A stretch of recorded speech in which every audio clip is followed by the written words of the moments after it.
In the chilling tale of the legacy of the hidden chamber, the Walker family's dream of renovating an old house turns into a nightmare when they uncover the remains of a centuries-old witch entombed within its walls. As strange and terrifying events unfold, they attract the attention of a sinister cult devoted to resurrecting the ancient witch's power. Amidst whispers of curses and dark rituals, the family finds themselves caught in a web of ancient magic and malevolent forces. The story reaches a heart-pounding climax when the witch's spirit possesses one of their own, leading to a horrifying twist of fate.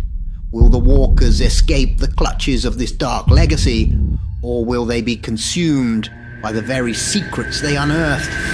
Dive into this spine-tingling saga, where every turn is a descent into terror, and uncovering the past might just seal your doom. The sun was setting as the Walker family's car turned onto the gravel driveway, its tires crunching softly. The old house stood before them, a sprawling structure of weathered brick and wood, its windows like dark, watchful eyes. It was a stark contrast to the bright, modern cityscape they had left behind. But to Tom and Sarah Walker, it was a dream come true, a chance to escape the hustle of city life and restore an old house to its former glory. Their two children, 15-year-old Emily and 12-year-old Jake, were less enthusiastic. Emily, with her earphones firmly in place, was lost in her own world, while Jake's eyes were glued to his handheld game console, indifferent to the world around him. Tom's voice broke the silence. "Here we are, folks. Our new home." His eyes gleamed with excitement as he gazed at the house. Sarah smiled, sharing in his enthusiasm, though a flicker of apprehension crossed her face. She had always been more practical, more aware of the challenges ahead. As they unloaded their belongings, the house loomed over them, its presence both imposing and intriguing. The air was filled with the scent of old wood and the faint, musty aroma of history. Inside, the house was a labyrinth of rooms and corridors, each telling a story of decades past. The faded wallpaper, the creaking floorboards, and the dust-laden chandeliers spoke of a bygone era. Sarah's designer eye saw potential in every corner, envisioning a blend of the old and the new. As they explored, they found the house larger than they had imagined. It was during this exploration that they stumbled upon the basement door, locked and forgotten. "We'll deal with this later," Tom said, making a mental note to get the lock changed. That evening, they gathered in what would be the living room, surrounded by boxes and furniture, yet to be placed. Tom lit a fire in the old fireplace, and the family sat around, the flickering flames casting dancing shadows on the walls. Tom raised a glass of wine. "To our new life, and to all the memories we'll create here," he toasted, his voice filled with hope. Sarah joined in, her smile warm. "To new beginnings," she echoed, while Emily and Jake managed a half-hearted cheer. As they settled in for the night, the house creaked and settled around them, like a living entity acknowledging its new occupants. In the depths of the house, hidden and waiting, the secrets of the past lay dormant, soon to be awakened by the unsuspecting family. As the family drifted to sleep, the house seemed to breathe a sigh, its walls whispering tales of the years gone by, of the stories it held within its heart, and of the legacy that was yet to unfold. Ah, my dear nocturnal scholars of the macabre. It's time for a quick scare break. As we linger in these shadowy realms, a small favour I dare to ask. If my tales of terror bring you thrills, do not let our journey end here. Hit like, subscribe, and join our dark congregation. Now shall we delve deeper into the abyss. Let's embrace the darkness once more. Let's get back to the shadows.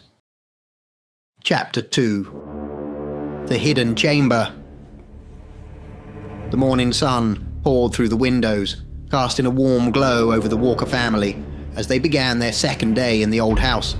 The excitement of renovation filled the air, plans and ideas exchanged over breakfast. Tom, armed with a crowbar and a determination to make the house their own, tackled the task of opening the basement door, which had remained a mystery since their arrival. The basement, a shadowy expanse of cold concrete and cobwebs, was cluttered with remnants of the past, boxes of forgotten belongings, old furniture, and a bulky, antiquated washing machine that seemed out of place. Determined to make space for their renovations, Tom decided to move the washing machine, but as he maneuvered it down the rickety stairs, his foot slipped. The machine tumbled from his grasp, thundering down the steps, each thud echoing through the house like a heartbeat. With a final resounding crash, the machine collided with the basement wall, leaving behind a gaping hole. Dust settled around Tom as he caught his breath, his heart pounding. Curiosity piqued. He approached the hole, peering into the darkness beyond. "I found a secret room," he called out, his voice a mix of surprise and excitement. The sound of hurried footsteps followed as Sarah, Emily, and Jake raced down to the basement, their faces alight with curiosity. Together, they chipped away at the old bricks, widening the breach, the anticipation building with each strike. As the last brick fell away, they peered inside the hidden chamber. It was small, almost claustrophobic, the air stale and heavy, but it was what lay within that drew a collective gasp of horror. Against the far wall, a skeletal figure was nailed in place, its bones yellowed with age. Surrounding the remains were faded runic symbols and ancient drawings, etched into the walls, their meanings lost to time but emanating a sense of foreboding. Sarah's hand flew to her mouth, stifling a scream, while Tom stood frozen, unable to tear his gaze away from the macabre sight. Emily clung to her mother, her eyes wide with fear, and Jake, the youngest, stared in fascinated horror. For a moment, they were all silent, the only sound the faint, eerie whisper of the house around them. Then, Tom stepped forward, his voice barely above a whisper. "What have we found?" The discovery of the body, entombed within their new home, sent a chill down their spines. Questions raced through their minds. Who was this person? Why were they walled in like this? And what did the symbols mean? As they stood there, the initial shock giving way to a morbid curiosity, they didn't notice the faint, almost imperceptible shift in the atmosphere of the house. It was as if their intrusion into this hidden chamber had awakened something, a presence that had lain dormant, biding its time, unaware of the dark path their discovery would lead them down. The Walker family stepped back from the chamber, the seeds of paranoia and fear already sown in their hearts. The house, with its long-buried secrets, had begun to weave its sinister spell. Tom's mind was racing as he drove to the local police station. The image of the skeletal remains, walled in the hidden chamber of their new home, was imprinted in his thoughts. He parked his car and walked briskly into the station, a sense of urgency driving him. At the reception, Tom explained his shocking discovery to the officer on duty. The officer's reaction was not what Tom expected. Instead of surprise or disbelief, there was a flicker of something else. Excitement, perhaps, or anticipation. "Ah, that old house," the officer mused, leading Tom to a private room. "I'll get someone on it straight away. But please, let's keep this quiet for now. We don't want to cause any hysteria." Tom left the station feeling uneasy. The officer's overly enthusiastic response and the insistence on secrecy gnawed at him. Something didn't feel right. Back at home, he relayed the conversation to Sarah. "They said they'd send someone," Tom explained, still processing the odd encounter. Sarah nodded, but her eyes were troubled, reflecting her husband's unease. In the days that followed, the atmosphere around the Walker family shifted. There was a palpable sense of being watched. Strangers lingered near their home, their gazes too intent, their presence too constant to be coincidental. A car that seemed to be there a little too often. A figure standing across the street, disappearing when approached. Emily was the first to notice. "Mom, there's that man again," she whispered one evening, peering out the living room window. "He's just standing there, watching." Sarah's heart skipped a beat. She had felt it too. The unsettling sensation of eyes on her family, tracking their every move. Tom tried to reassure them, suggesting they were just nosy locals, curious about the new residents and their home's macabre discovery. But even he couldn't shake the feeling of unease. The officer at the police station, a member of the cult, had indeed recognized the significance of Tom's find. The old house, long watched by the cult, contained the remains of a figure central to their beliefs, a witch from centuries past, a key to their dark aspirations. The discovery had set things in motion, things that had been waiting, dormant, for the right moment. As the family lay in bed at night, the shadows outside seemed to press closer, the darkness filled with whispered conversations and the soft tread of feet. The cult, patient and calculating, watched and waited, their plans slowly unfurling. They needed the family, unknowing pawns in a game that stretched back centuries. And so, the Walker family found themselves enmeshed in a web of secrecy and ancient beliefs, their dream home turning into a place of creeping dread, each day bringing them closer to a truth too sinister to imagine. The walls of the house, once a symbol of a new beginning, now felt like a trap, closing in around them, hiding secrets that were slowly, inexorably coming to light. Chapter 4. The Ritual of the Ancient Witch. In a secluded clearing, deep within the dense woods that bordered the town, a clandestine gathering was taking place under the cloak of a darkness. Hooded figures stood in a circle, illuminated only by the flickering light of torches planted into the ground. The air was thick with the scent of burning herbs, and a low, monotonous chant filled the space, echoing eerily among the trees. At the center of the circle stood a grand altar, adorned with symbols and artifacts of ancient origin. The cultists, their faces hidden beneath their hoods, moved in a slow, ritualistic dance around it, their voices rising and falling in a hypnotic cadence. Among them, barely discernible in the dim light, was the police officer from the station, his face obscured, his voice joining the chorus of the chant.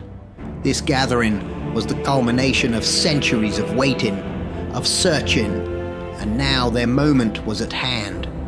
The head cultist, an imposing figure with an air of authority, stepped forward. He raised his arms, and the chanting ceased, a hush falling over the gathering. "Brothers and sisters," he began, his voice resonant and commanding, "tonight we stand on the brink of a new era. The remains of the ancient witch, the first of our order, the keeper of our darkest secrets, have been found." Murmurs of excitement rippled through the group. The ancient witch, as she was reverently called, was more than a historical figure to them. She was a symbol of their deepest beliefs, a martyr who had sacrificed herself to preserve the cult's ancient knowledge and power.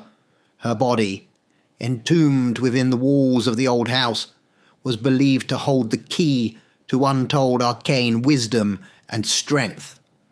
The witch, who lived centuries ago, was a powerful sorceress, feared and respected. The head cultist continued. She was one of the first to harness the dark energies that flow through this world. When the ignorant and fearful sought to destroy her, she chose to conceal herself within the very fabric of her sanctuary, entrusting her legacy to the future. The importance of the find was clear to every member of the cult. The ancient witch's remains were not just a relic. They were a vessel of power, a connection to an ancient and formidable magic that had been lost to time. Now, with the discovery of her sacred remains, we can begin the ritual to awaken the energies she harbored. We will reclaim her power, her knowledge, and with it, we will usher in a new age for our order. The cultists responded with a fervent, unified cry, their voices echoing through the night. The ritual that followed was dark and arcane, a series of incantations and offerings made to the spirit of the ancient witch. The air around the altar seemed to shimmer and twist as if the very fabric of reality was bending under the weight of their ceremony. As the ritual reached its climax, the cultists' excitement turned to fervor, their chants growing louder, more insistent. The woods themselves seemed to respond, the wind whipping through the trees, carrying with it whispers of ancient secrets and long-forgotten power. And as the ritual concluded, the head cultist proclaimed, "The path is set. The awakening has begun. Soon, the ancient witch will rise again, and her power will be ours." Unbeknownst to the Walker family, their discovery had set in motion events that would change not only their lives, but the very fabric of the town's history. The cult, now more determined than ever, prepared to make their next move, their eyes set on the old house and its unsuspecting occupants. Chapter 5. The Visitor. The house was silent, save for the occasional creak of the old floorboards as Sarah busied herself with unpacking. The kids were at their new school, adapting to their new environment, and Tom was at an important meeting for his new job. The quiet was a welcome respite, a chance for Sarah to gather her thoughts and plan the renovations. A knock at the door shattered the stillness. Sarah, a bit startled, wiped her hands on her apron and went to answer. Standing there was a man she had never seen before. He was tall, with an intense gaze that seemed to look right through her. "Can I help you?" Sarah asked, her voice laced with caution. "You will invite me in," the man whispered, his voice soft yet commanding. Without fully understanding why, Sarah found herself responding, "Please come in." There was something about his presence, compelling yet disconcerting. Once inside, the man's strange requests continued. "You will offer me wine," he whispered again. "Would you like some wine?" Sarah found herself asking, as if in a trance. As the man sat, sipping the wine Sarah had poured for him, he uttered another odd request. Now bread and salt. Sarah was in the kitchen, fetching the bread and salt, her mind racing. Why was she complying so readily with this stranger's demands? There was an eerie aura about him, something ancient and unsettling. As she returned to the living room, Tom arrived home. Surprised to see a guest, he asked, "Who's this, Sarah?" The stranger stood, turning his intense gaze upon Tom. "I am a seeker of truths, a guardian of the old ways," he began, his voice hypnotic. "I have come for what lies in your basement. The remains you have uncovered belong to us, to our order." Tom, taken aback, tried to process the man's words. "Our order? What are you talking about?" The stranger moved closer, his eyes locking with Tom's. "We are the custodians of her legacy, the ancient witch whose power sleeps within these walls. And now, I must ask you to surrender her to us." Tom felt a strange pull in his mind, as if the man was trying to weave a spell over him, to mesmerize him as he had Sarah. But Tom's confusion and concern for his family's safety helped him resist. "Sarah, call the police," Tom said firmly, breaking the man's gaze. The cultist leader, realizing his mesmerizing tactics were failing, stood up abruptly. His demeanor changed, the air around him thickening with an unspoken threat. "You do not understand the forces you are meddling with," He warned, his voice no longer soft but sharp and menacing. The witch's power is not to be taken lightly. We will have what is rightfully ours. With those ominous words, he left the house as suddenly as he had appeared, leaving Tom and Sarah shaken and fearful. They knew now that the discovery in the basement had drawn dangerous attention, and that their family was now entangled in something far beyond their understanding. As night fell, the house seemed to close in around them, a sense of impending doom hanging heavy in the air. The Walkers were no longer alone in their home. They were now part of a much darker story, one that had been unfolding for centuries. The Walker family was in turmoil. Tom, his voice laced with urgency, instructed the children to pack their belongings. "We need to leave this place for a while," he said, his eyes darting nervously around the room. Emily and Jake, confused and frightened, hurried to gather their things. Tom's tone left no room for questions. It was clear they were in danger. Just as they were about to open the front door, it burst inward. 4 burly men, clad in dark robes, rushed in, overpowering the family with surprising strength. The Walker family was pushed back into the house, their attempts to resist futile. Following the men was the cultist leader, a sinister figure who exuded authority and menace. "I am Elias," he declared, his gaze fixed on the terrified family. The Walkers were dragged down to the basement, bound and forced to sit in front of the hidden chamber where the witch's remains were entombed. Elias stood before the skeletal figure, an air of reverence about him. "Great Hecate," he addressed the remains, invoking the name of the ancient witch. "We, your faithful servants, have come to awaken your power and bring forth your spirit into a new vessel." The ritual began with Elias chanting in an ancient, forgotten language. The other cult members joined in, their voices rising in a cacophony of eerie sounds. Around the chamber, candles flickered, casting dancing shadows on the walls. As part of the ritual, a woman from the cult, robed and hooded, stepped forward. She was to be the vessel for Hecate's spirit. Elias continued his incantations, his hands moving in intricate patterns, directing the energy of the ritual towards her. The atmosphere in the basement grew heavy, the air charged with an unseen force.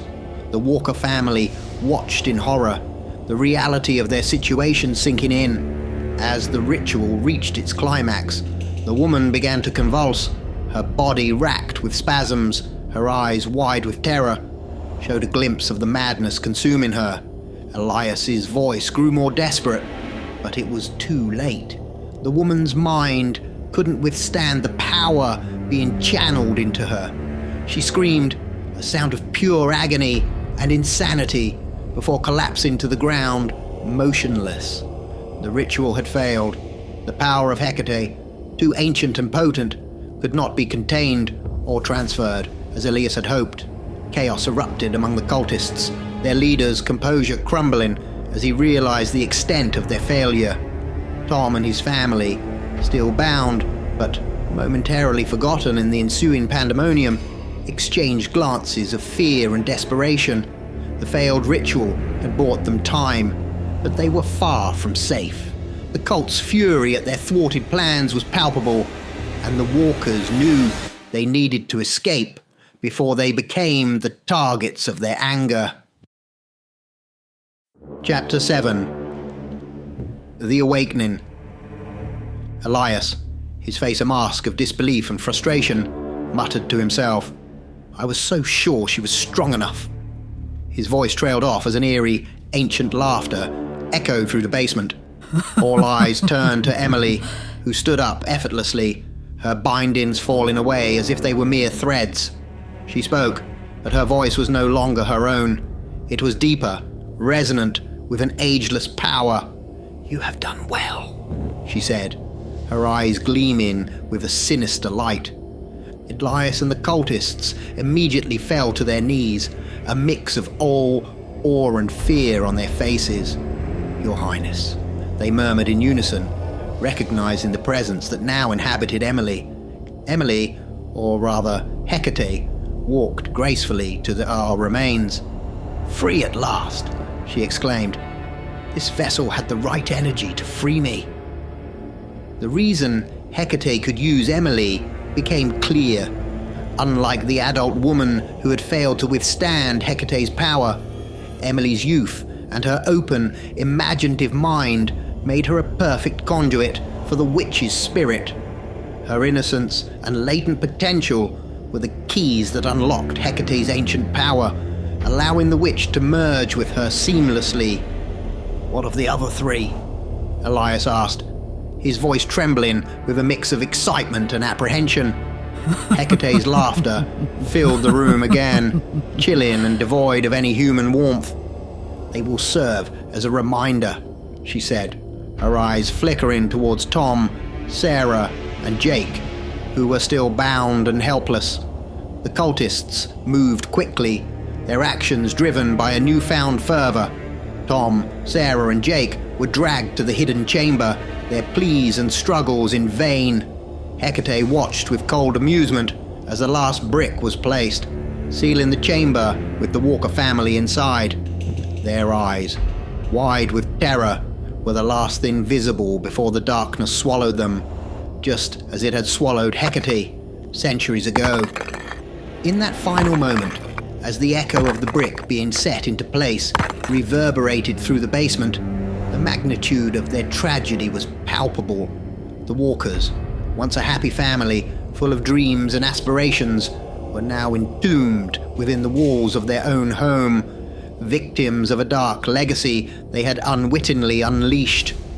Hecate, now free, stood amidst her followers, her new reign of darkness just beginning, and as the laughter of the ancient witch faded into the silence of the sealed chamber, the house settled once more, its secrets deeper and darker than ever.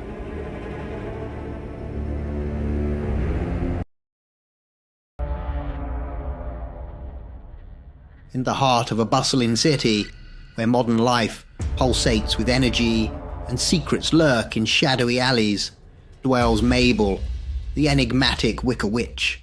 For decades, she's defied the natural order, outwitting death and the fates with her dark magic. But now, death, a relentless shadowy figure, closes in, weaving through the city's vibrant chaos in a tireless hunt for her soul. In a world where every shadow could conceal her nemesis and every knock on the door could signal the end, Mabel navigates a life of isolation, magic, and fear. Her journey is one of suspense and mystery, culminating in an unexpected encounter that challenges her understanding of life, death, and the price of immortality. Will the Wicker Witch outsmart death once more? Or will the fates finally claim what is rightfully theirs? Dive into eternal shadows of the urban labyrinth and unravel the thrilling story of magic, morality, and a chase through the endless twists of a modern city. In the heart of the city, where the neon lights flicker against the backdrop of towering skyscrapers and the clamour of urban life never ceases, there lies a narrow, forgotten street.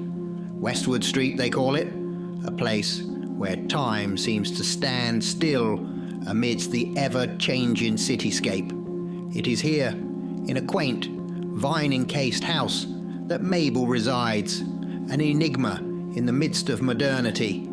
Mabel is no ordinary elderly lady. To the few who know of her, she is whispered about in hushed tones as the Wicker Witch, a title bestowed upon her not out of affection, but a mix of fear and respect. Her hair, white as the first snow of winter, cascades down her shoulders, framing a face marked by time, yet bearing an ageless gaze. Her eyes, piercing and wise, hold stories untold, secrets of a life that stretches far beyond the usual human span. Her story is one woven into the very fabric of the city's history. Decades ago, Mabel was renowned for her mastery of ancient arts, a knowledge passed down through generations, now lost to the world. She was a healer, a guide, and to some, a sage. But her true power lay in her exceptional skill with Wicca magic, a rare form of witchcraft that allowed her to manipulate life forces and the natural order. It was this power that drew the attention of the Fates, the ethereal beings who govern life and death, weave in the destiny of every soul. Mabel, in her relentless pursuit of knowledge and power, dared to challenge the Fates. She sought to control her destiny, to extend her life beyond its natural course. The Fates, intrigued by this mortal's audacity, presented her with a challenge, a riddle wrapped in the mysteries of the universe. If Mabel could unravel this riddle, she would be granted the boon she sought.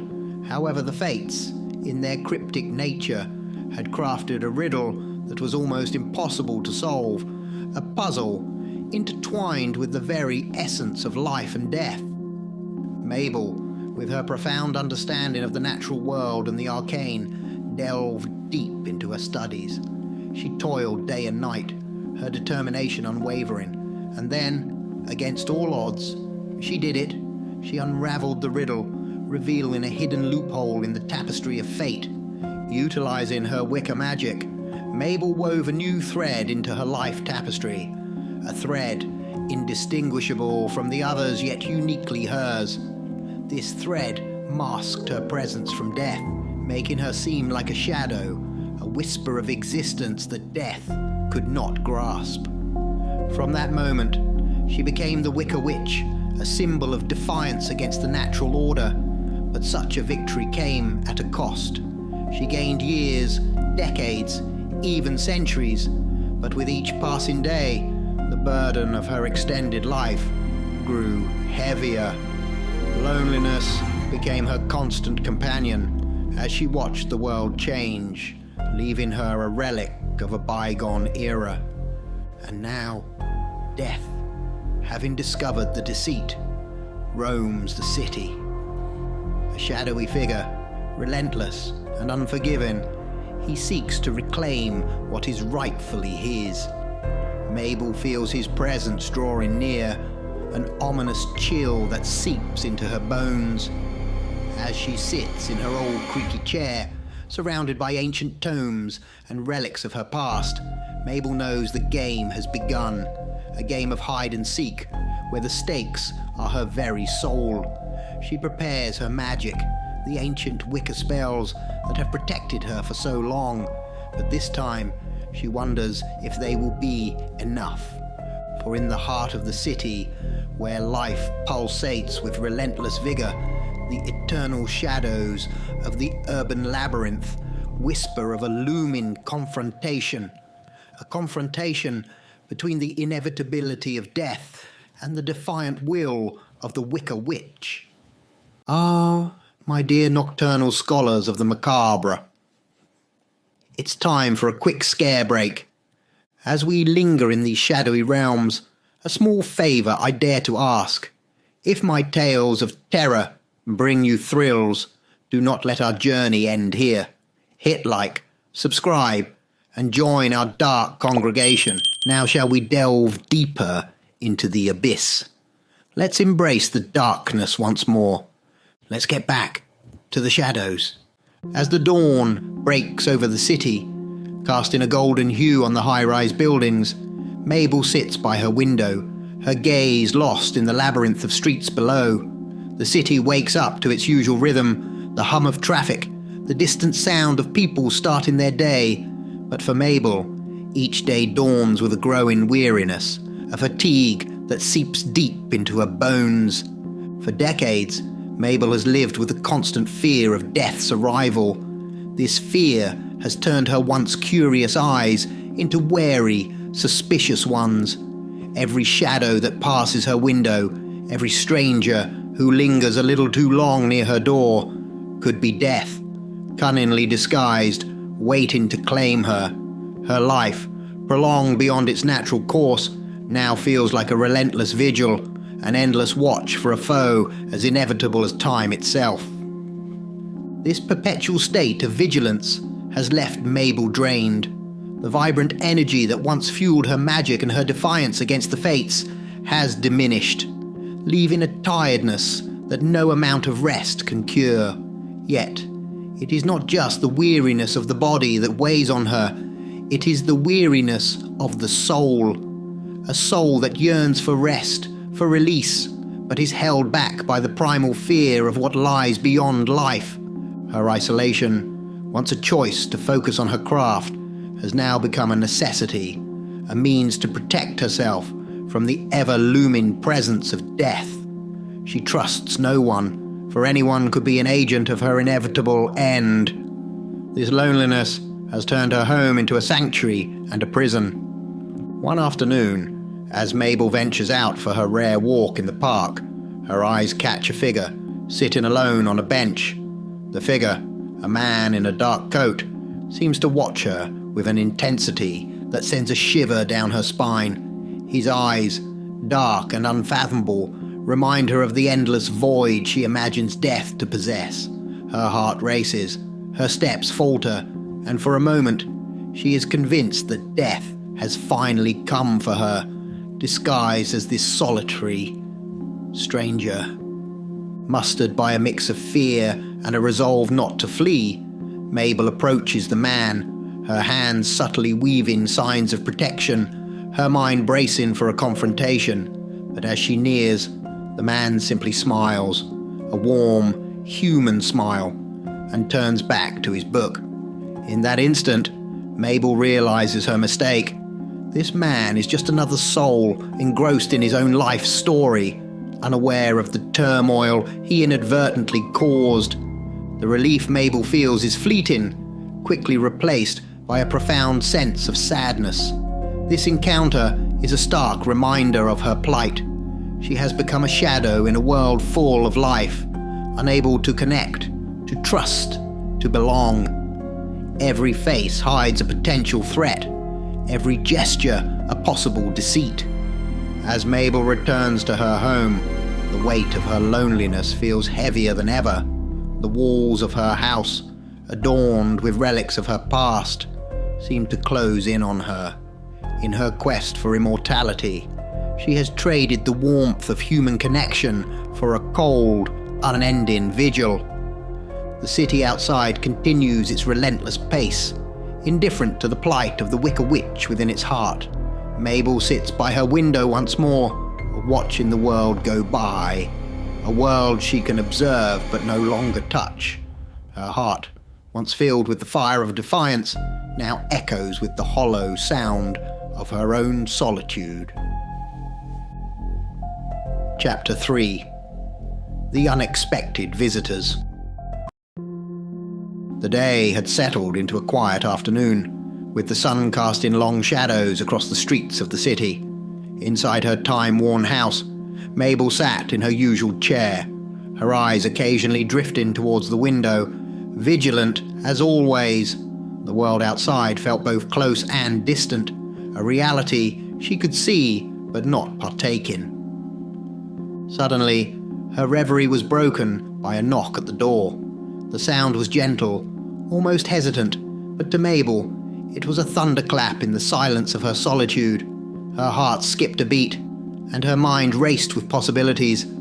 Could this be the moment she had dreaded for so long? Could death have finally come, cloaked in the guise of a visitor?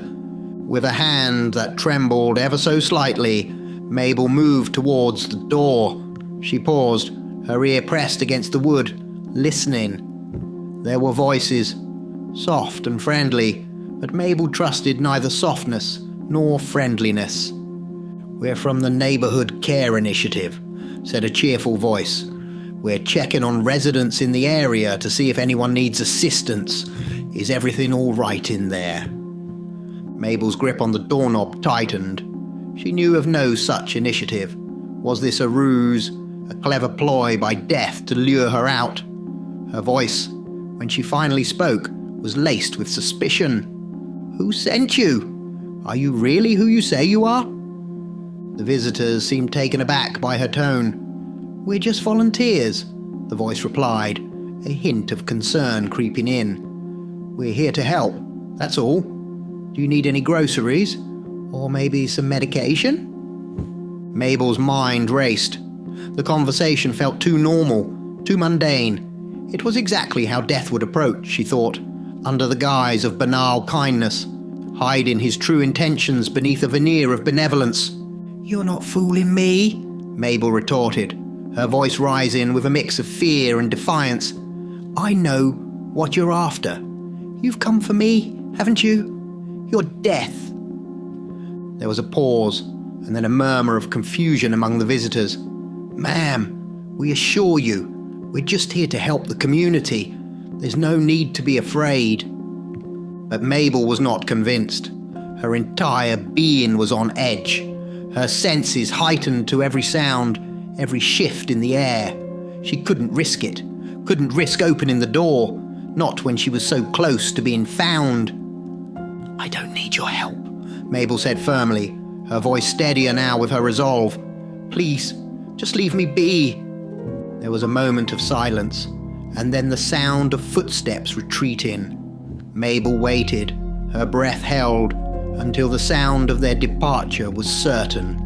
Only then did she allow herself to step away from the door, her heart still pounding in her chest. The encounter left her shaken. She had survived this time, but for how long? How many more knocks would there be? And how would she know when it was truly death standing on the other side? As night fell over the city, Mabel sat alone in her house, the silence more profound than before.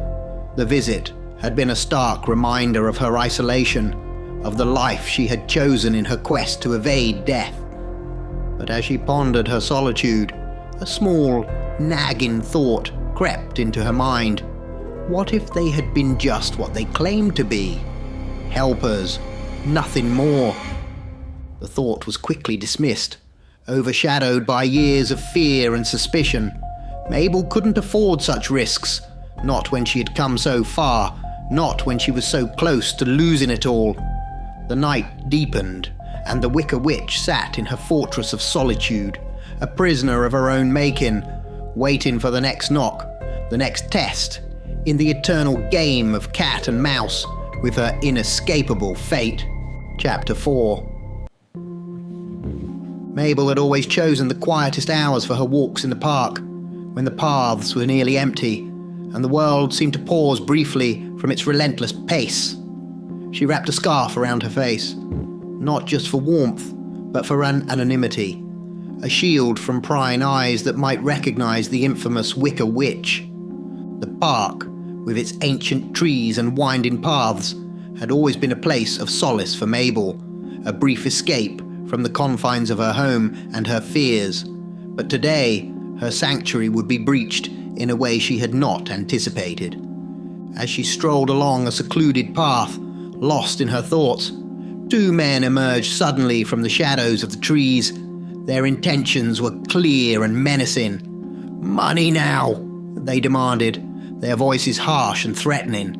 Mabel, despite her age and seemingly fragile appearance, was not defenseless. She was a witch, possessing powers that had not been seen in the modern world. With a surge of adrenaline, she raised her arms, her fingers moving through the air, weaving a spell of protection. A shimmering barrier materialized between her and her assailants, stopping them in their tracks. For a moment, the men were taken aback, their faces a mix of confusion and fear, but Mabel's strength was not what it once was. The effort of summoning the barrier quickly drained her, and her arms trembled under the strain. Seizing the opportunity, one of the men pushed through the weakening barrier and shoved Mabel to the ground with a rough hand. The other, emboldened by his companion's action, kicked her, his boot landing with a sickening thud against her side.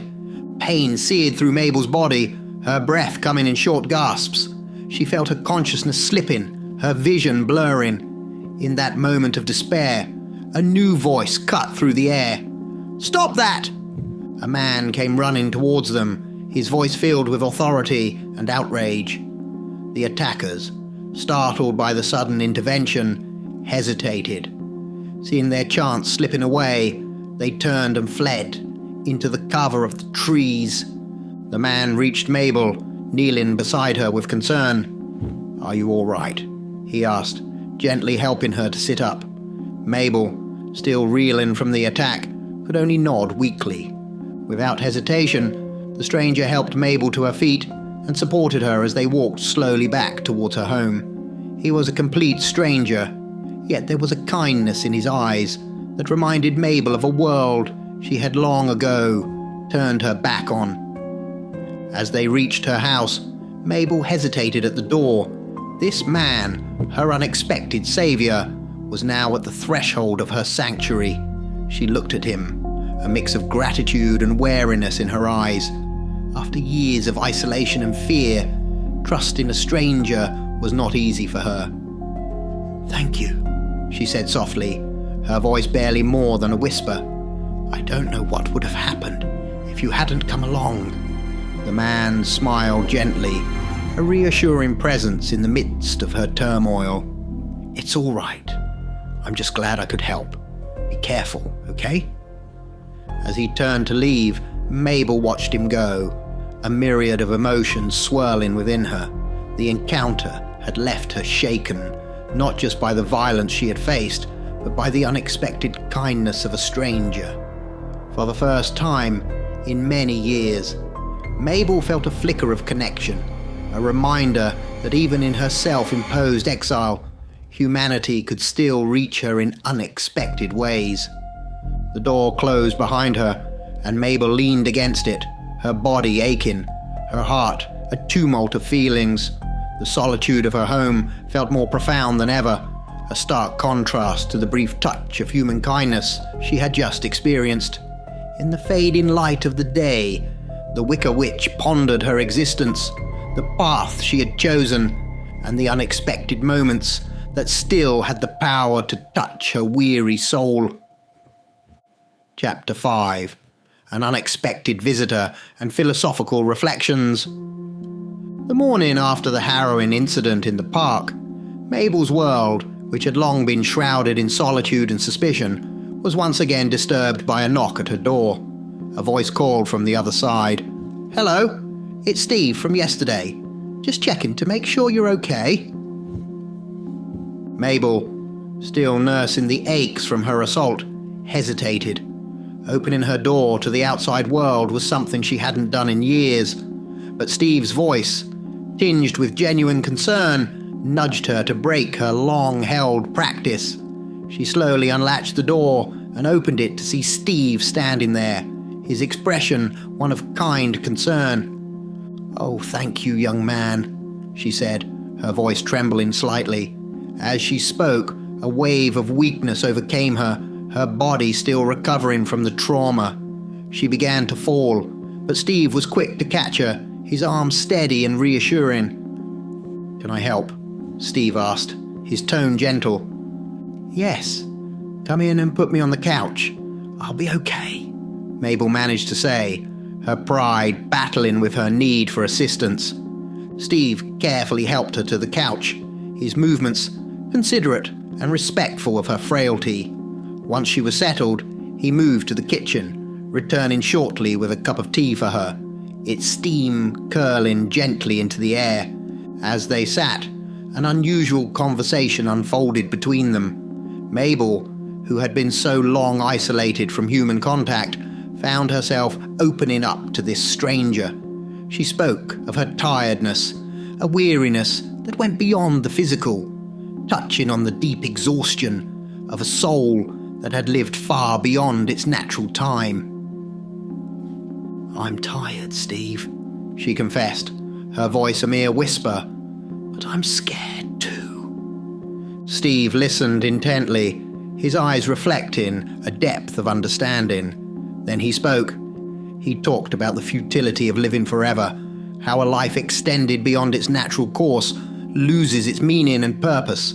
Living forever might seem like a gift, but it's a curse in disguise. A life without end is a life without the urgency to achieve, to create, to love, to live. It becomes a stagnant pond rather than a flowing river. The value of life lies in its finiteness, in the knowledge that our time is limited, which pushes us to make the most of it. Mabel listened, the words resonating within her, stirring thoughts and feelings long suppressed. Steve's perspective offered a stark contrast to her own life choices, challenging the very foundation of her prolonged existence. The afternoon sun began to fade, casting long shadows across the room. Steve remained there, a comforting presence in her house of solitude. Mabel, for the first time in many years, did not feel alone. His words lingered in the air, a gentle challenge to her long-held beliefs, a whisper of a different way of living, even in the twilight of her life. As the chapter closes, Steve is still in her room, a symbol of the outside world and new perspectives that had intruded into her secluded life. The encounter, brief as it might be, had opened a window in Mabel's soul, letting in a sliver of light, of hope, and perhaps a hint of reconciliation with the life she had so fiercely clung to. Chapter 6. The final encounter. Steve stood up from his seat beside the couch, his expression serene yet resolute. "It's time to go, Mabel," he said softly. Mabel looked up at him, a flicker of realization dawning in her eyes. "It's you, isn't it?" she asked, her voice barely above a whisper. "Yes," Steve replied, his voice gentle yet unwavering. "I am Death. I have searched for you for many years." Mabel absorbed his words, a mix of fear, relief, and resignation washing over her. Steve, or rather, Death, explained how he had finally found her in a moment of extreme need, not for herself, but for another. It was her act of vulnerability, her acceptance of help from Steve in the park, that allowed him to finally reach her. "You see, Mabel, I couldn't have just come in without your invitation. Your magic and your wiles have kept me at bay for so long. But in the park, when you were in need and you accepted my help, you invited me in, not just into your home, but into your life." He spoke of the fates and how even they could no longer hold her thread. "The thread of your life has been stretched far beyond its natural length. The fates, they can hold it no longer. It's time for you to find peace." Mabel listened, the fight and fear slowly draining from her. Death's presence was not as she had imagined all these years. There was a kindness in his eyes, a promise of something beyond the life she had clung to so desperately. "There's no need to worry," Death assured her. "I will be with you, just as I was in the park. I am not just an end, Mabel, but a transition, a journey to whatever lies beyond." With those words, Mabel felt a weight lift from her shoulders, a burden she had carried for far too long. She nodded slowly, accepting the inevitable with a newfound sense of peace. Together, they walked towards the door. As they passed through, Mabel's frail, time-worn body remained on the couch, a serene expression on her face. Her spirit, however, walked hand in hand with Death, stepping out into a new unknown, free from the constraints of her prolonged life. The scene closed with the door gently shutting behind them, marking the end of Mabel's earthly journey and the beginning of something new and mysterious. The Wicker Witch's story, a tale of magic, fear, and the pursuit of immortality, had come to a close, leaving behind a legacy of lessons about the natural order of life and death.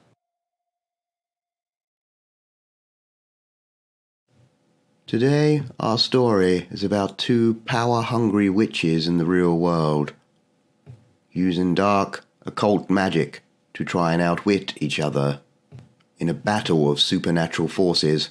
But in the end, which one will win? Vincent Hawthorne's journey into the world of business began in the shadows of desperation.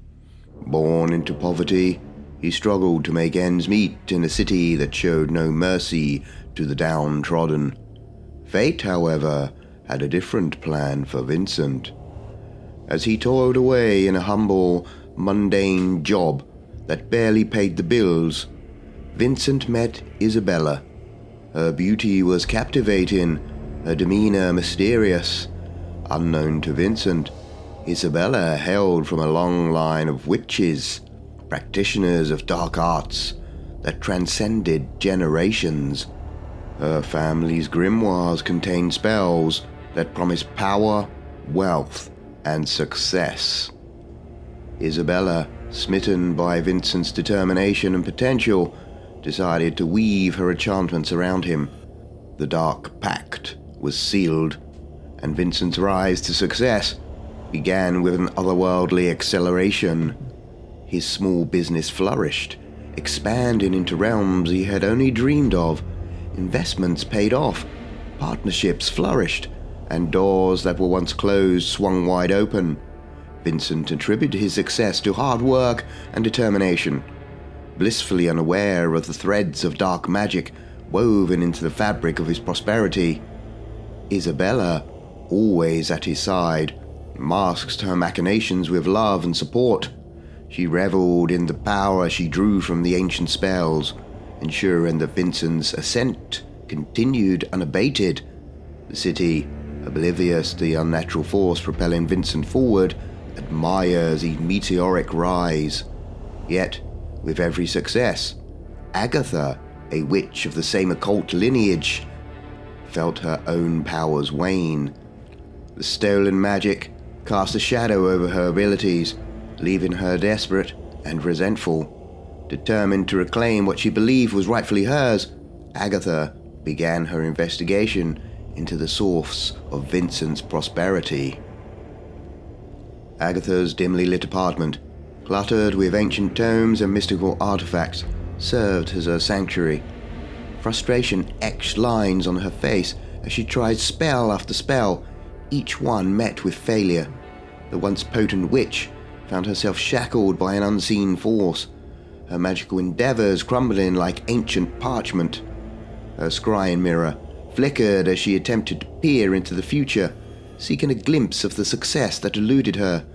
However, the visions were clouded, obscured by a malevolent force that seemed to mock her with every failed attempt. Agatha's desperation grew, and in quiet hours of the night, she consulted the grimoires passed down through her family. The ancient pages whispered of a connection between power and sacrifice, a sinister dance that she could not ignore. Determined to understand the source of her downfall, Agatha delved deeper into the arcane texts. It was during a sleepless night that the truth revealed itself. The words on the yellow pages spoke of an intertwining of destinies, a magical symbiosis that connected Isabella and Vincent. Agatha's heart sank as she realized that Isabella's enchantments were not only fueling Vincent's success, but also acting as a shield, deflecting and nullifying any magic attempt to rival her influence. The revelation struck Agatha like a physical blow. The magic she should have inherited, the birthright that should have made her formidable, was being stifled by Isabella's dark arts. A surge of anger and determination coursed through her veins. Agatha knew she had to confront Isabella, to break the enchantments that bound her magic and reclaim the power that was rightfully hers. Agatha's determination to unravel the dark enchantments led her down a treacherous path. With her newfound knowledge of the magical link between Isabella and Vincent, Agatha devised a plan to get closer to the unsuspecting businessman. She frequented the same social circles, attending events where Vincent was a shining star, his success illuminating the room. Isabella, attuned to the ebb and flow of dark magic, sensed a disturbance. A flicker in the ethereal energy set off alarms in her mind. Unbeknownst to Agatha, Isabella's instinct, honed by years of occult practice, warned her of an intruder in the carefully constructed world. Agatha, with a beguiling charm born of desperation, began to weave her own web around Vincent. She strategically placed herself in his path, engaging in conversation that danced on the edge of flirtation. Vincent, oblivious to the arcane dance unfolding around him, found Agatha's company enchanting. Isabella, however, was not one to be trifled with. Sensing the threat to the delicate balance of her enchantments, she decided to confront Agatha. In a clandestine meeting beneath the boughs of an ancient tree, Isabella attempted to hex her rival. Dark incantations whispered through the night air, but to Isabella's dismay, the hex recoiled, its power dissolving into the shadows. Agatha, shrouded in an unseen shield of protection, stood defiant against the assault. Isabella's eyes widened with realization, a mixture of fear and recognition flickering across her face. The fouled hex was a revelation. Agatha was not a mere interloper. She too was a wielder of dark magic. The confrontation left Isabella seething with anger and paranoia. Her suspicions of Agatha's true nature fueled a growing darkness within her. Unbeknownst to Vincent, the delicate threads of the enchantment were fraying, and the once seamlessly tapestry of prosperity began to show signs of unraveling. As Agatha continued her intricate dance with Vincent, she delved further into the shadows. The stage was set for a confrontation that would decide the fate of the intertwined destinies and reveal the true extent of the dark powers at play.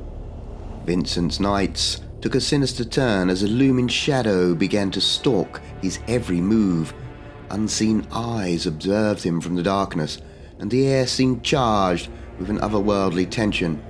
Isabella, perceptive to the shifts in magical currents, sensed the presence, but couldn't pinpoint its origin. Agatha, driven by desperation and the need for distraction, had summoned a minor demon in the form of a sleek black panther. The creature, a manifestation of Agatha's growing prowess in the dark arts, prowled through the shadows, its amber eyes fixated on Vincent. Vincent, unaware of the supernatural forces closing in around him, started to feel the weight of an unseen gaze.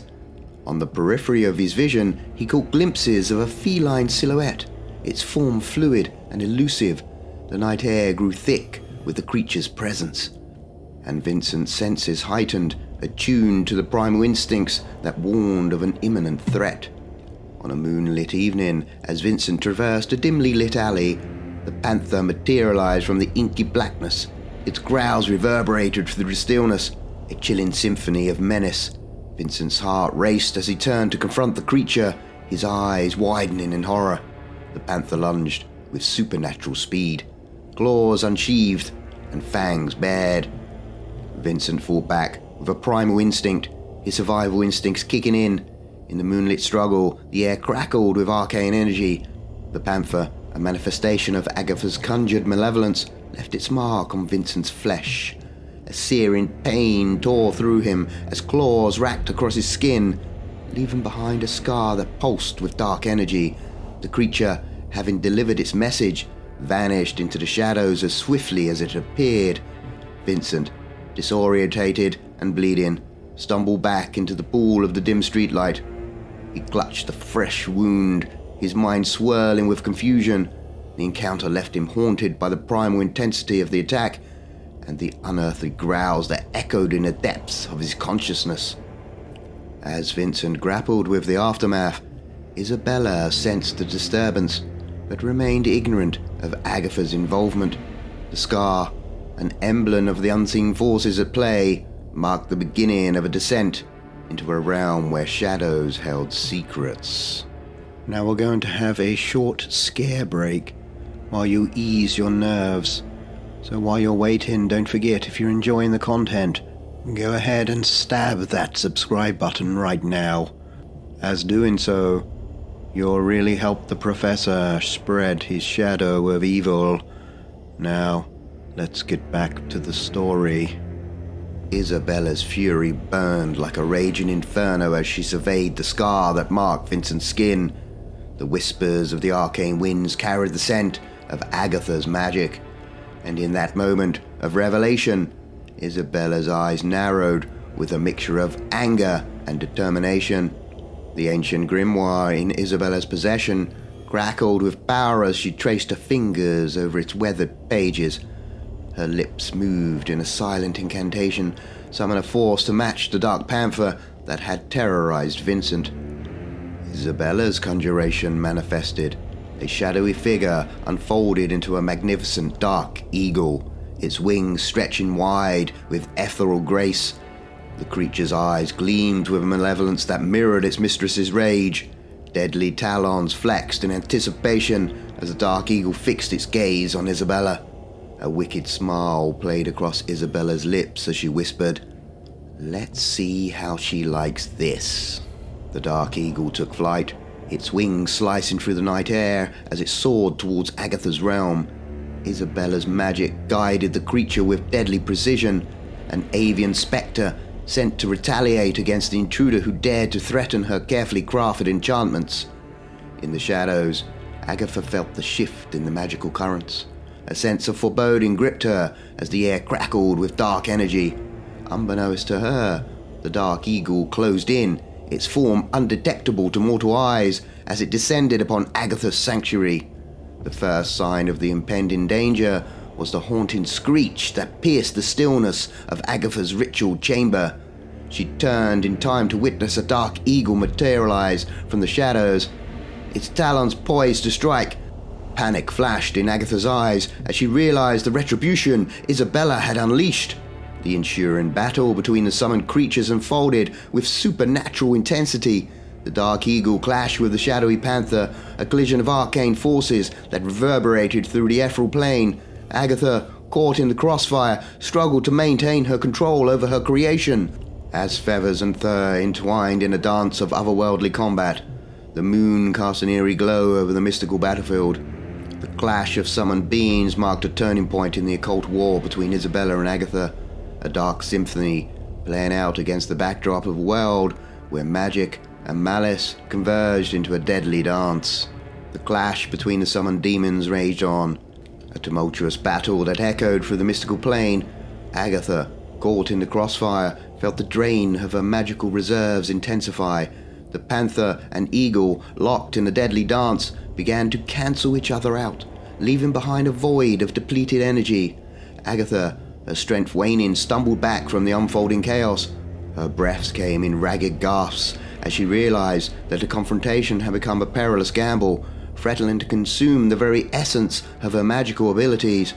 In a moment of desperation, Agatha's eyes fell upon an ancient set of runes resting on her ritual altar. The symbols, imbued with potent magic, represented a last-ditch effort to tip the scales in her favor. A plan formed in her mind. If a minor demon couldn't do the trick, it was time to unleash a major one. With trembling hands, Agatha inscribed a set of intricate runes onto a parchment, channeling the last dregs of her magical energy into their symbols. Her plan was audacious yet necessary. She had to slip the enchanted parchment to either Vincent or Isabella, and in doing so, unleash a force that would tip the balance in her favor. However, Isabella, ever vigilant, sensed the shift in Agatha's intentions. Isabella's intuition whispered a warning. She approached Vincent with a grave expression, cautioning him against accepting anything from anyone, especially in these times of turbulence.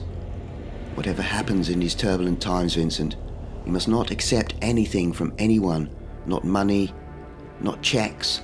If you drop something, do not accept it back. You must not take anything from anybody. Vincent, although bewildered by Isabella's sudden solemnity, heeded her advice. The warning planted a seed of suspicion in his mind, and he became hyper-aware of his surroundings. Agatha, weakened and desperate, watched her plan unravel as Vincent, guided by Isabella's caution, refused the parchment offered by a seemingly innocent passerby after they knocked a set of books out of his hand, picked them up, and offered to give them back. He walked off, leaving the books on the floor. The runes, potential game-changer, remained untouched and inert. Frustration and fatigue etched deep lines on Agatha's face as her gamble crumbled before her eyes. The drain on her magical reserves intensified, leaving her vulnerable and exposed. The once formidable witch, now weakened and depleted, faced the consequences of her audacious ploy as the battle of the occult between her and Isabella continued. The battle had taken its toll on both Isabella and Agatha. Weakened and drained from the relentless clashes of summoned demons, the two witches stood at the precipice of a final confrontation. Isabella, cunning and strategic, decided it was time to end the game. With an air of feigned vulnerability, Isabella reached out to Agatha, proposing a truce. She suggested a meeting under the guise that both were too weakened by the mystical warfare to continue their battle. In a clandestine gathering in the heart of the city, Isabella and Agatha faced off, their eyes filled with exhaustion and a lingering sense of distrust. "I propose a truce," Isabella declared, her voice carrying the weariness of a battle-weary sorceress. "We are both on the brink of losing everything. It's time to end this." Agatha, swayed by the fatigue that gripped her, considered Isabella's words. The offer of a truce, combined with the promise of a proportion of the wealth that had eluded her for so long, proved too tempting to resist. After an intense exchange, Agatha reluctantly agreed to the terms. Isabella, with a calculating smile, handed Agatha a check for $5 million. "Consider it compensation for the troubles," she said, her voice carrying a note of deceptive sweetness. "And of course, I'll remove the spells hindering your success, a fair exchange for a truce." Basking in her apparent victory, Agatha left the meeting with a sense of triumph. The wealth promised to her was now within reach, and the prospect of newfound success seemed tantalizingly close. However, as Agatha sat in the dim glow of her ritual chamber, examining the check, a sinking realization gripped her. Small, runic symbols, barely visible to the naked eye, adorned the corners of the paper. Panic surged through her as she recognized the ancient runes, the very symbols she had inscribed onto the parchment in her failed attempt to unleash a major demon. The room darkened, and the air grew heavy with an ominous energy. Agatha's heart raced as a portal to the netherworld opened before her. The demon she had sought to unleash against Isabella emerged, its eyes gleaming with malevolence. "You attempted to deceive me," the demon hissed, in a voice a guttural symphony of malice. "Now I've come to claim what is mine." Agatha, paralyzed by fear and regret, watched helplessly as the demon's twisted grin widened. The truth had been an elaborate ruse, a web of deception woven by Isabella to turn Agatha's own ambitions against her. The demon, now freed from the confines of his ethereal prison, prepared to exact its revenge. As the portal closed behind the vengeful entity, Agatha's chamber now sat empty as she too was pulled through the portal. The unraveling web of dark forces had reached its zenith, ensnaring all who dared to manipulate its threads. In the end, there could only ever be one winner. Months passed, and the cityscape glittered with the triumph of Vincent Hawthorne and Isabella. The once unseen threads of dark magic that had propelled Vincent's rise to success were now seamlessly woven into the fabric of their opulent lives. The scar on Vincent's skin had become a distant memory, a testament to the unseen battles fought in the shadows. Vincent and Isabella, more successful and prosperous than ever, stood together on the terrace of their new penthouse. The city sprawled beneath them, its lights a testament to the heights they had reached. Isabella's eyes sparkled with a satisfaction that transcended the mundane, and Vincent's gaze held a knowing appreciation for the enchantment that had shaped his destiny. Isabella turned to Vincent, a smile playing on her lips. "I told you I'd do anything for you, Vincent." Vincent, his gratitude evident, pulled Isabella into a tender embrace. The couple stood in the glow of their triumph, wrapped in the blissful love that had weathered the storms of the occult. The enchantments that had once been a source of hidden power were now a harmonious part of their shared success. The unraveling web had been rewoven into a tapestry of prosperity, and the darkness that had lurked in the shadows was now a distant echo. And if you're still looking to fulfill your thirst for more horror, don't forget to check out this next video. Unless, of course, you are frozen with fear already.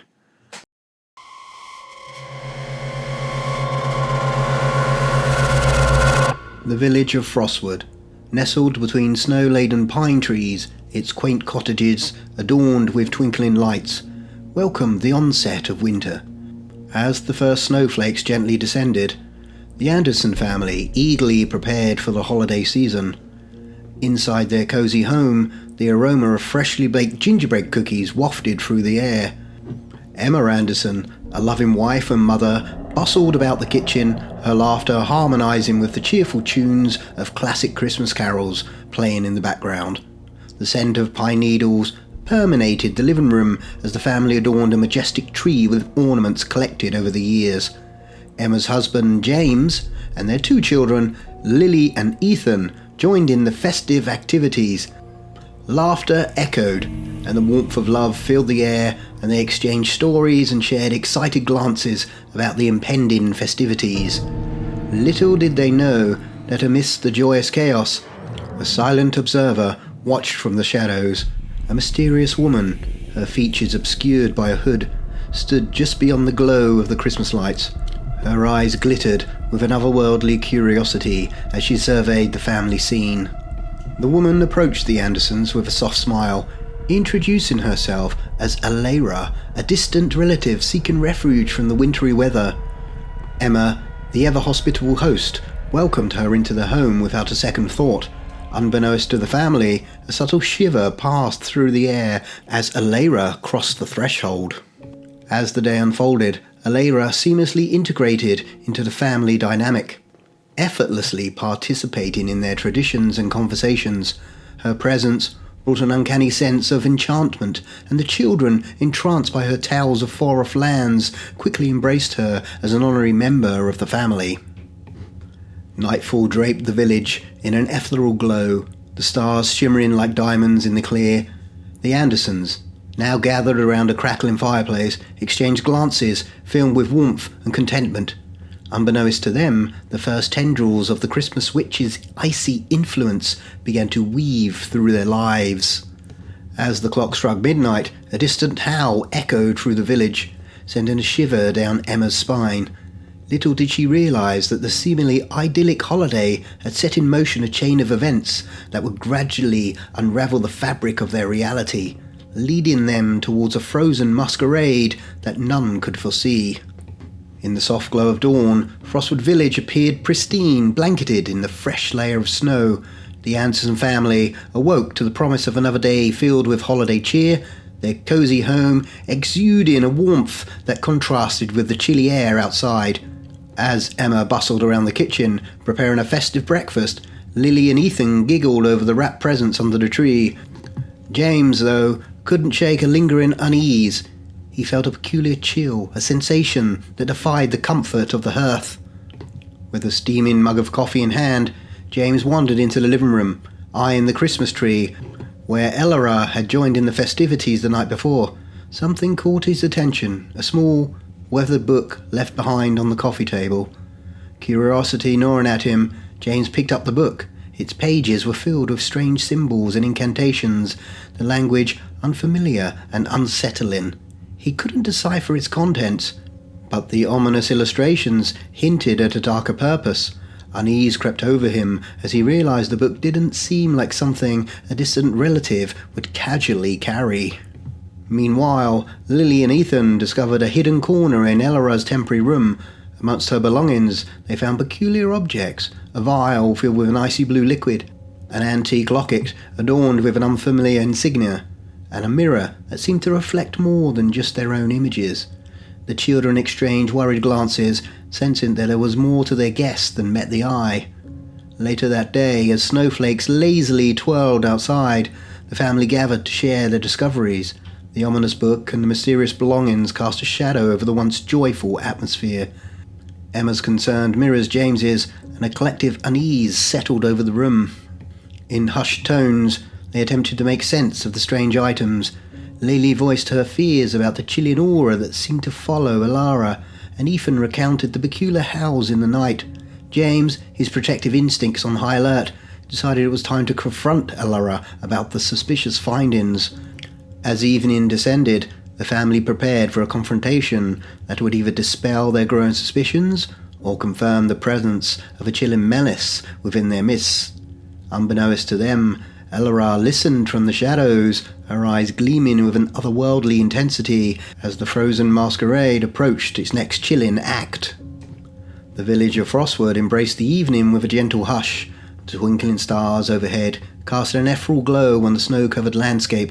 Inside the Anderson home, the air crackled with tension as the family gathered in the living room, determined to confront Elara about the mysterious artifacts that had cast a shadow over their Christmas. Elara, sensing their growing suspicion, decided to employ a more insidious tactic. As the family delved into the conversation, she subtly separated James from the group, her enchanting eyes locking onto him with an otherworldly allure. Under the guise of seeking assistance in the kitchen, Elara led James away from prying eyes.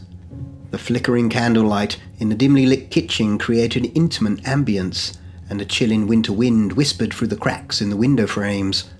Elara's voice, sweet as the melody of distant chimes, echoed seductively as she spoke of mysterious lands and forbidden desires. She inched closer to James, her touch light as a snowflake. The allure of her icy charm began to weave a subtle web around him, clouding his thoughts and stirring emotions he hadn't felt in years. Emma, growing uneasy with the prolonged absence of her husband, decided to check on them. As she approached the kitchen, the soft cadence of Elara's voice reached her ears, sending a shiver down her spine.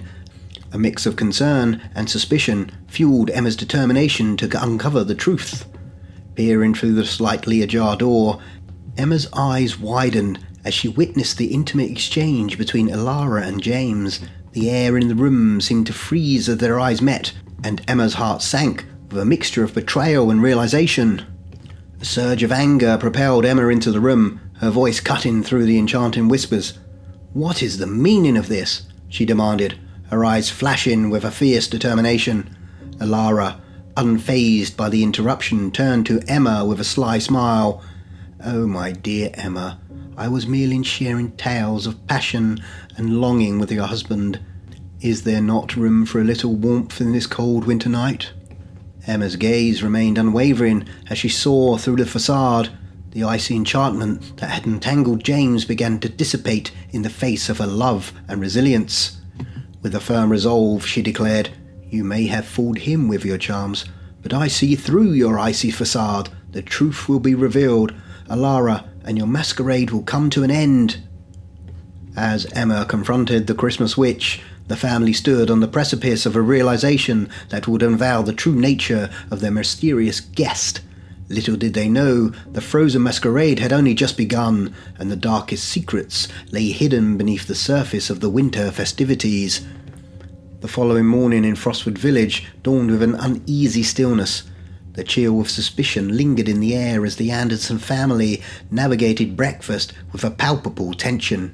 Elara, the Christmas witch, had woven her icy charms around James, and the previous night's revelation hung over the household like a dark cloud.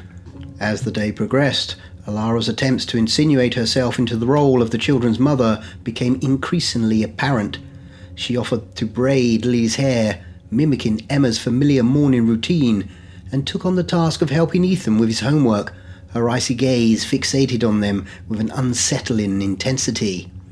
Emma, aware of the frigid intrusion into her family, observed from a distance, her heart heavy with a mix of sorrow and determination. The warmth that once enveloped their home now battled against an encroaching cold, creating an atmosphere fraught with tension.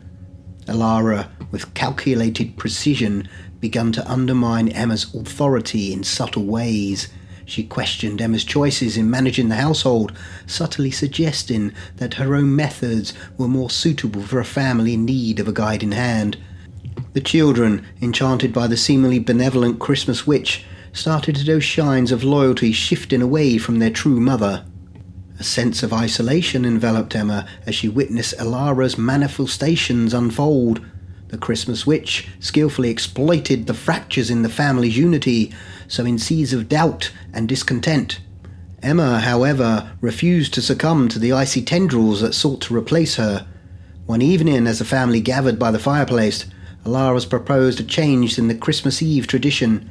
She suggested a different menu, alterations to the decorations, and subtly persuaded the children to support her ideas. Emma, feeling the walls closing in, attempted to voice her concerns, but Alara skillfully dismissed her as resistant to change. The once harmonious household now echoed with discord, the warmth of togetherness replaced by an eerie coldness.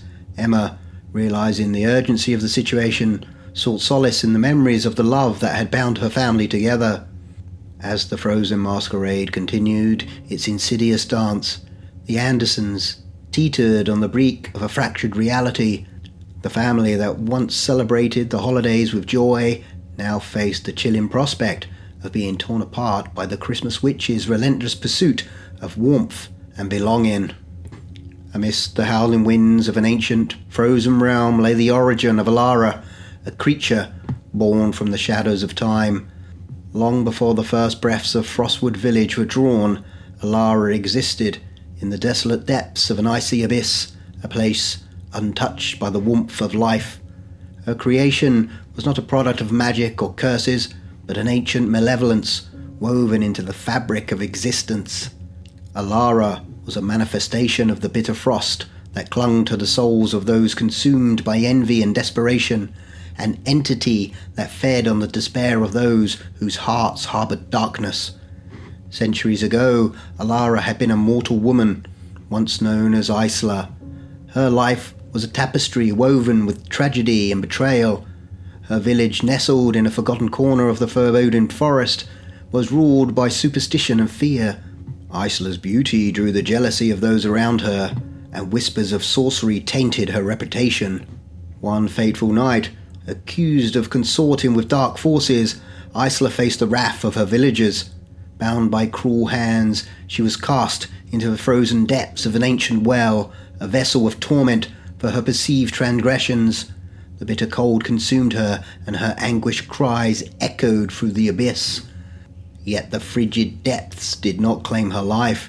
Instead, they transformed her into something otherworldly. Isla emerged from the well, no longer human, but a vessel of an ancient, vengeful frost. Her eyes, once filled with warmth, now glowed with an icy brilliance, reflecting the torment she endured. As the centuries passed, Alara roamed the shadows, seeking solace in the warmth she could never possess.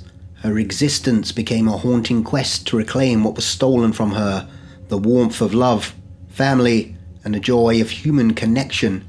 Frostwood Village, with its unsuspecting inhabitants, became the stage of her relentless pursuit. The Anderson family, unknowingly connected to the ancient Well of Despair, found themselves entangled in Alara's icy grasp. The Christmas witch craved the warmth of their love, the essence of family that had eluded her for centuries. The more she observed the Andersons, the more she coveted their happiness, their unity, and above all, the role of Emma, the embodiment of everything Alara had lost.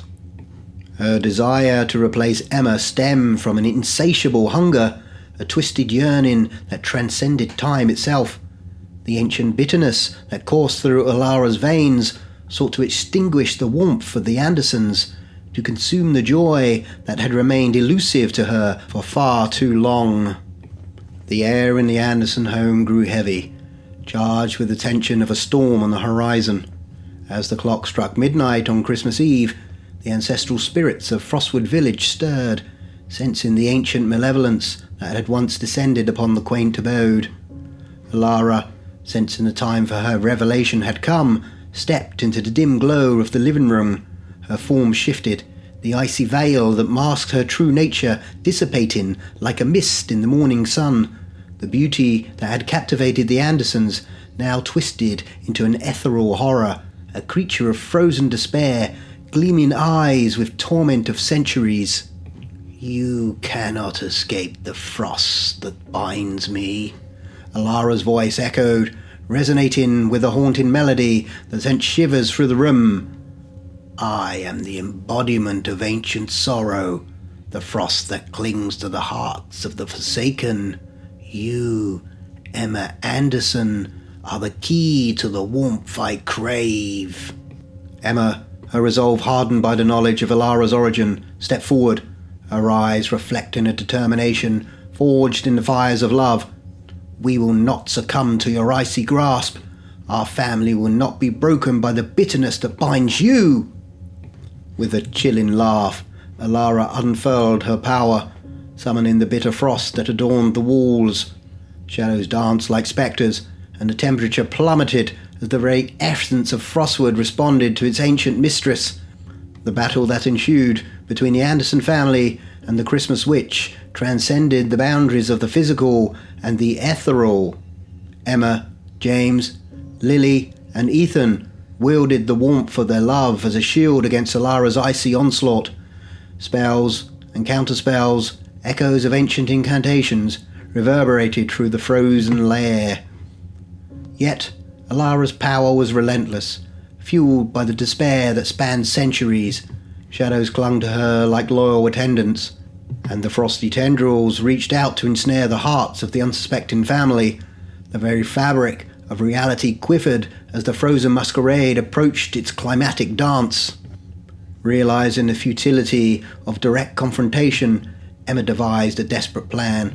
With a surge of determination, she guided her family towards the door, the only means of escape from the frostbound prison that had become their home. As the family fled through the icy corridors, Alara's haunting laughter echoed behind them. The walls seemed to whisper with ancient laments, and the air itself resisted their escape. The battle, though momentarily halted, left scars on the Andersons, a chilling reminder of the ancient frost that sought to consume them. With the door finally in sight, the family burst into the frigid night. The village, now cloaked in an otherworldly frost, awaited their escape from the clutches of Alara. The Andersons, their breath visible in the wintry air, raced through the snow-covered streets, the echoes of their footsteps drowned by the distant howls of the Christmas Witch. As the Andersons raced through the frozen village, the bitter wind of Frostwood seemed to carry the echoes of Alara's laughter. Their escape led them to the welcoming glow of a friend's house, a refuge from the haunting frost that had gripped their home. Their friend, the Johnsons, opened their doors with a warmth and joy, blissfully unaware of the ancient malevolence that trailed the Andersons like a spectre. The laughter of children and the flickering fire in the hearth created an illusion of safety, a respite from the icy nightmare that they had left behind. Little did the Andersons know, within the heart of their newfound haven, Alara revelled in the triumph of a frozen masquerade. The warmth of the Johnsons' home provided the perfect stage for her to play the role of a loving mother, weaving her icy influence into the fabric of their lives. As the Andersons settled into the comforting embrace of their friend's hospitality, Alara's wicked plan unfolded. She seamlessly assumed the role of Emma, the matriarch who had fought so valiantly against the icy grasp that sought to replace her. The Johnsons, trusting and unsuspecting, welcomed her with open arms. Unbeknownst to the Andersons, the true Emma lay frozen within the walls of their home, a haunting reflection of the victory Alara had achieved. The Christmas Witch, having merged her essence with Emma's, revelled in the stolen warmth of the Johnsons' love, the echoes of her sinister laughter reverberating through the very fabric of the village. As the family shared laughter and exchanged gifts in the Johnsons' living room, Alara, a slight grin on her face, thought about the frozen body of Emma within the Andersons' home, the once bright woman, now a lifeless statue encased in internal frost, bore witness to the cruel reality of the Christmas Witch's triumph. The final scene unfolding with a haunting tableau, a frozen village, a deceived family, and a twisted victory of an ancient darkness. The true nature of Alara's masquerade remained shrouded in the frost-laden night, and the unsuspecting Andersons revelled in the warmth of their friends, unaware of the chilling nightmare that had taken root within their midst. As the final breaths of Christmas Eve drifted through the frozen air, a smile held back for decades, played on Alara's face.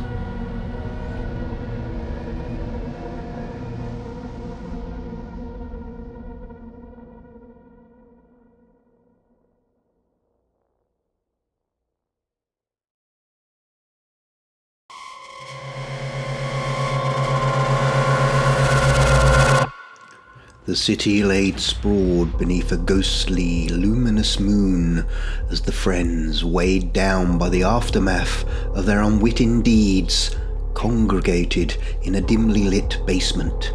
A palpable sense of anticipation lingered in the air, and the flickering candles cast an eerie and foreboding aura across their apprehensive faces.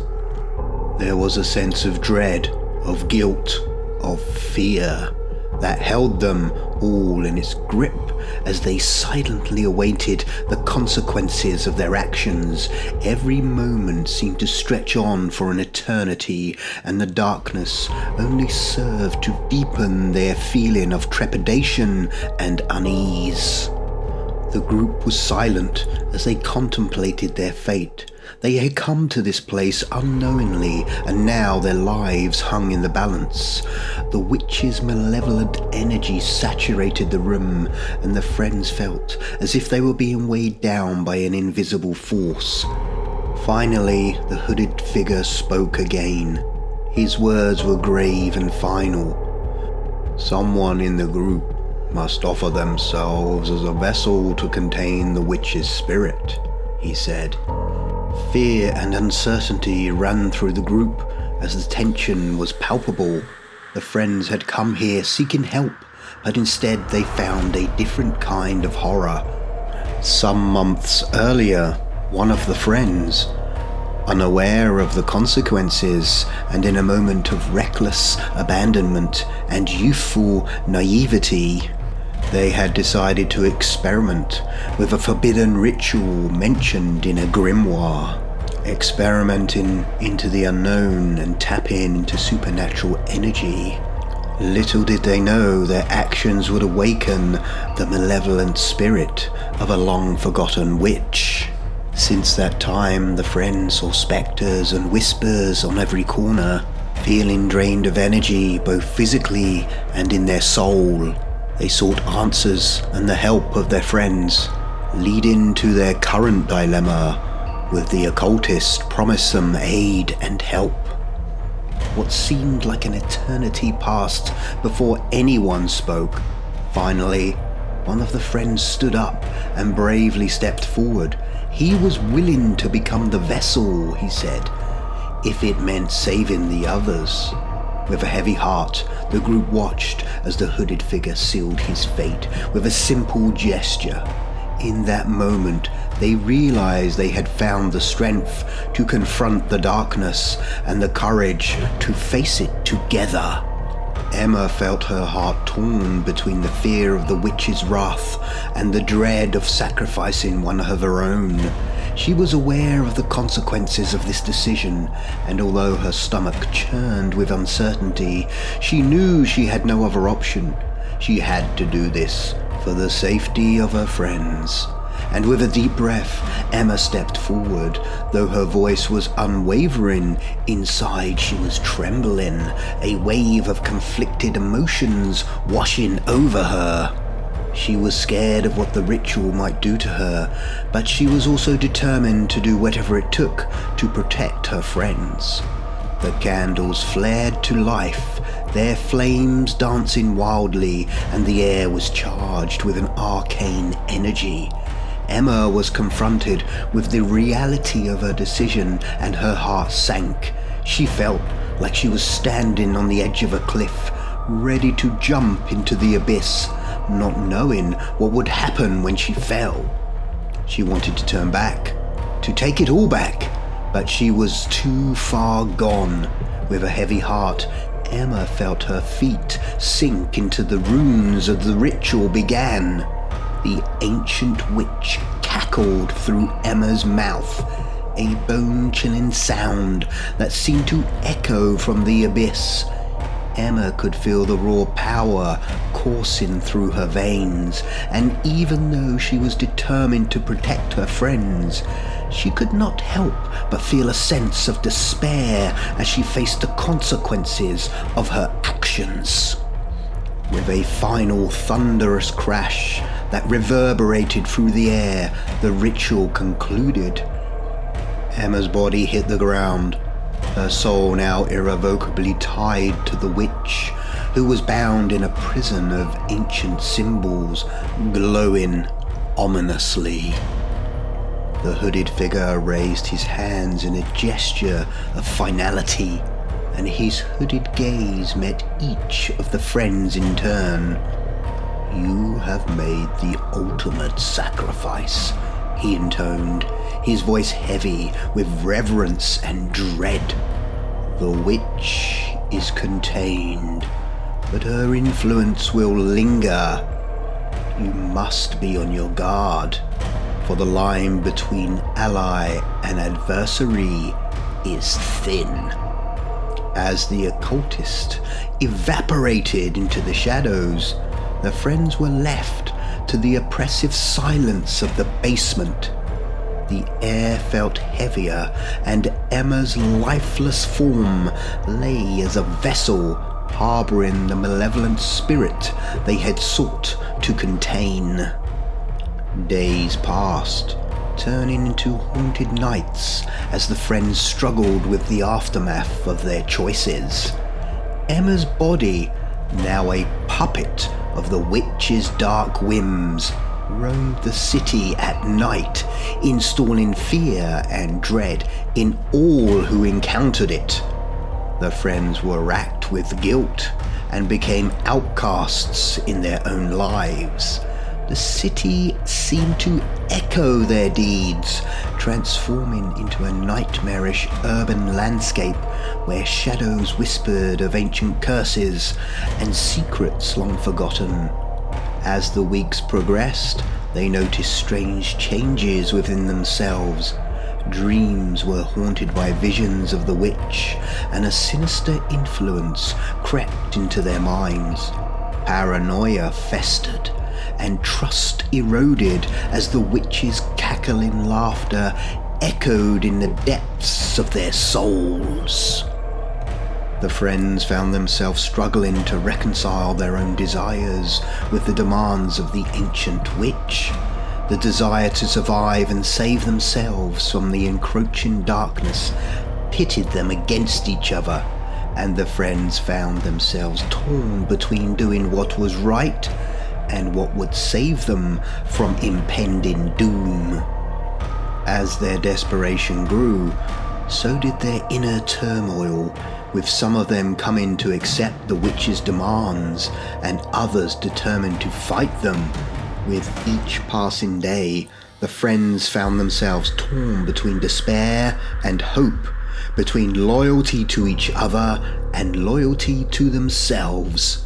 With each passing day, the choice between saving themselves or sacrificing their own desires and beliefs became harder and harder. In the end, the friends were left with a choice they were not sure they could ever come back from.